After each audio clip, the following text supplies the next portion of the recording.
Πολύ. Good afternoon. I would like to thank Mr. Panagoulis and Energy Press for their invitation to this very interesting conference. This year, I will not speak about storage, but I will speak about the operational restrictions in renewable energy and storage plants. They will be defined very soon for the rest of the categories of RES stations. Already the previous speakers today and yesterday have mentioned that the networks have specific capacity that is not expanding at the same pace as the demand would want it. So this is what leads us to congestion in terms of operation or demand. I don't need to repeat any numbers.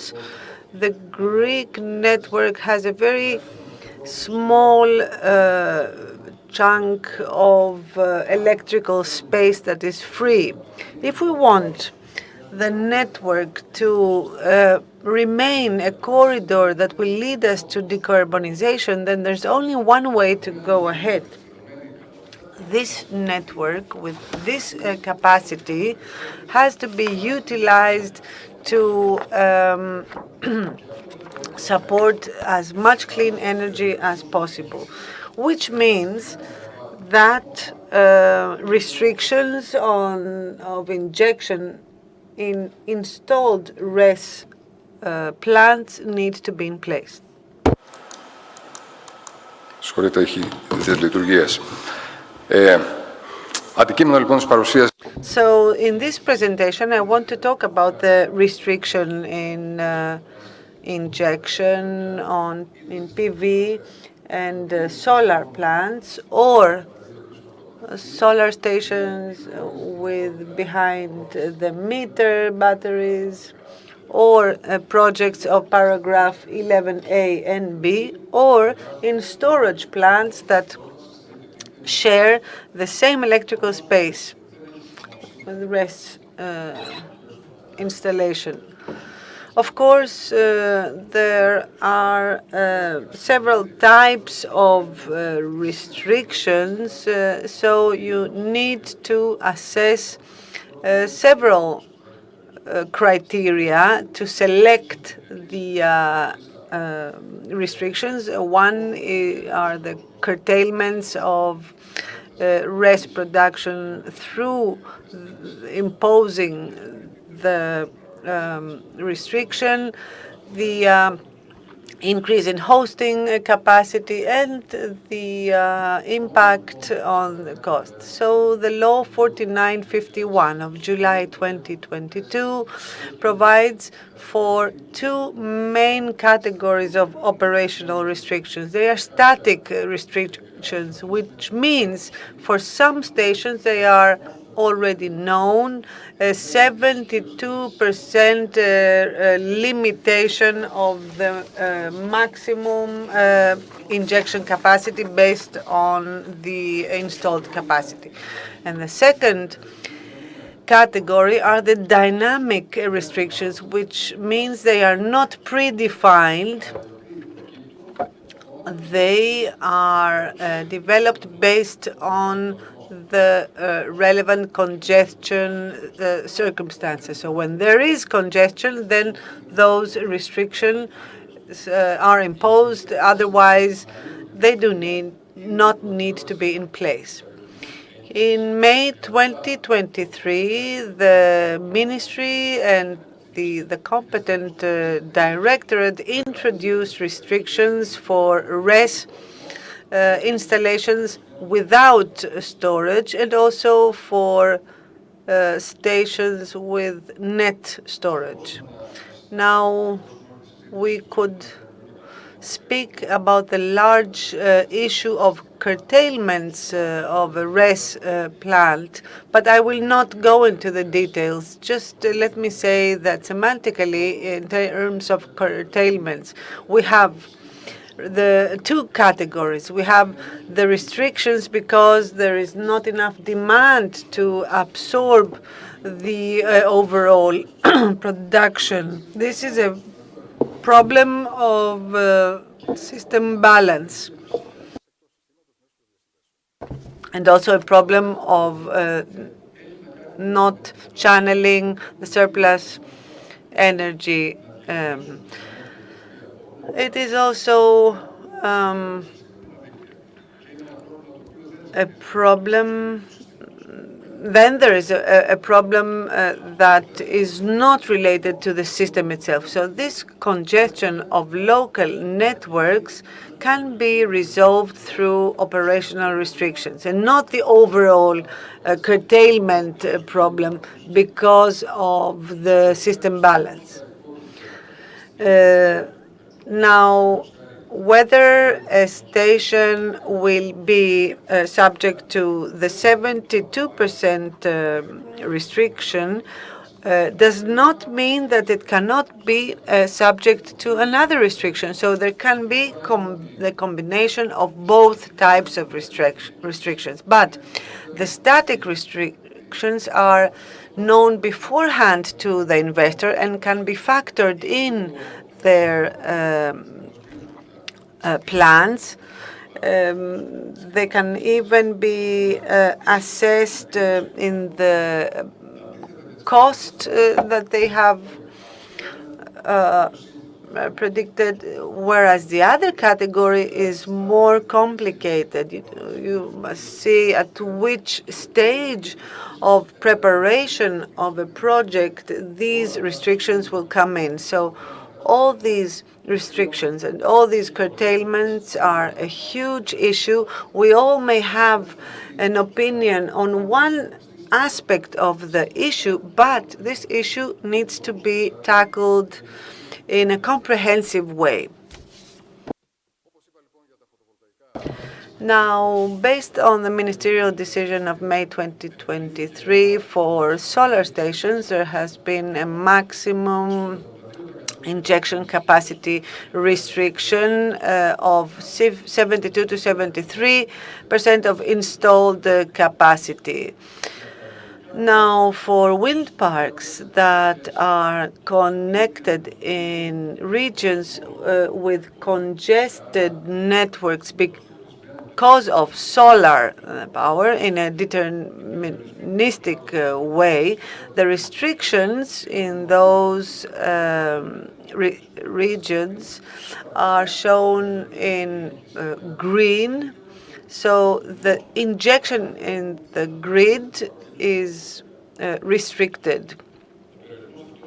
This restriction is not appropriate for RES projects where you have a stochastic congestion, mainly from wind parks that are connected. Now, the same ministerial decision also imposes restrictions on net storage stations. Here, the storage plant is not entitled to ejection at certain hours, and the rational thinking imposes this. So during the noon hours, the peak hours, it absorbs the energy. This does not have an impact on the economical nature of the system. So what remains to be done? We are working closely together with ADMIE so as for a next decision to be taken. This is the cap on wind projects. Here we do not have an exact view of the depth and how much storage will be involved. The first thing that we did is that we adopted the view not of the investor but of the system, to see if the system, if some gigawatts of projects have internal storage and the cap injection, substituting PV without storage, what will be the benefit from the storage and from the cap imposed? Just look at the yellow curve.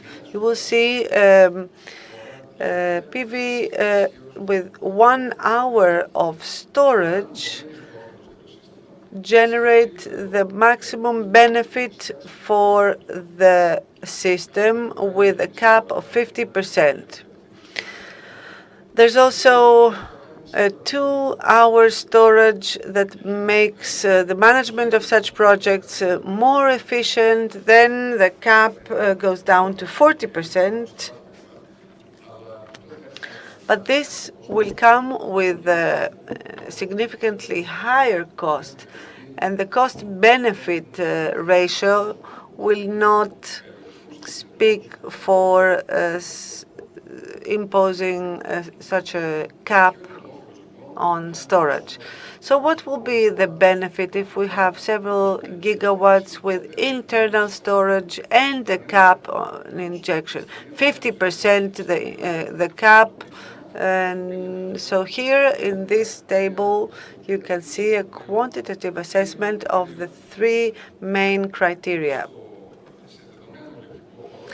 At a given electrical space of 100, how many PV plants can we have without any cap is the first column. Then you have the PV with 72% cap, the second column, and PV plus BESS 1 hour plus cap 50%. And then the first row shows the electrical space, the installed capacity of PV, the utilization of the network, and the impact on the LCOE of the projects. And the result is that the 72% of the cap that has already been introduced leads to a 140% increase in capacity. It has a positive impact on the network capacity, and the cost is minimum. Now, if we have a 50% cap, then there's more. There's a larger profit, even better energy injection. But from 50, in terms of cost, we come up to 71 euro per megawatt hour. Now, someone could ask, I have to conclude, is a 1-hour battery enough to handle this surplus production? Yes, is the answer. We're not talking about the whole production, but only the pink region that is above the average production. You may have days with more energy to manage, but this will be 2 to 3% at an annual basis. Now, let me talk about the wind projects in congestion areas because of solar projects. Here, the discussion is harder when we talk about cap. You need to have a scalable cap. There is not one answer to the question. If we have a 5% criterion, you can have different caps, different restrictions. In the middle, we see the red line showing that you may have a 90% cap all day long in a wind park. This cap could go down to 30% of installed capacity, and in the other hours it can be 60%. This may lead to, depending on the capacity factor, to curtailments less than 5%. Also, there's a great discussion about the caps of Law 4951, whether they are the right way to go. The answer is no.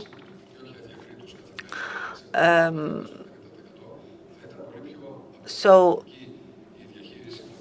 you could have a better management of infrastructure. I cannot quantify due to time restrictions, but here you have the following. In an environment of a market and network management, if you don't have any restrictions, if you don't have dynamic restrictions, then this would lead to nowhere. Grid connection terms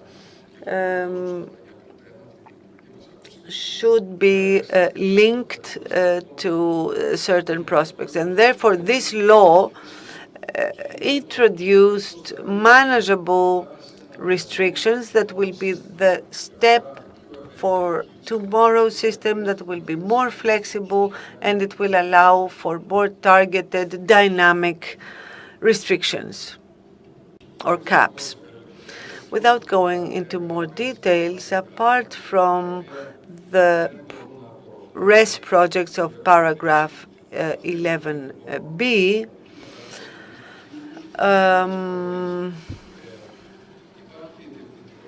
we have also the typology of projects that produce and store energy. There's also a question of operational restrictions for them too. It depends what we have ahead. We have a large storage project with a few RES plants, or the other way around. Looking at licensed projects, we have a storage station that internally has a small production of RES. In such a typology of projects, the caps are still very effective for the network, zero injection, without burdening the project. These are the conclusions. I don't need to go into them. We have congestion. We need restrictions. Effective management means integration of storage in RES projects. Otherwise, it is not efficient. This needs to be done in an organized way so that ADMIE can provide grid connection terms, and the investors can be certain about what to expect.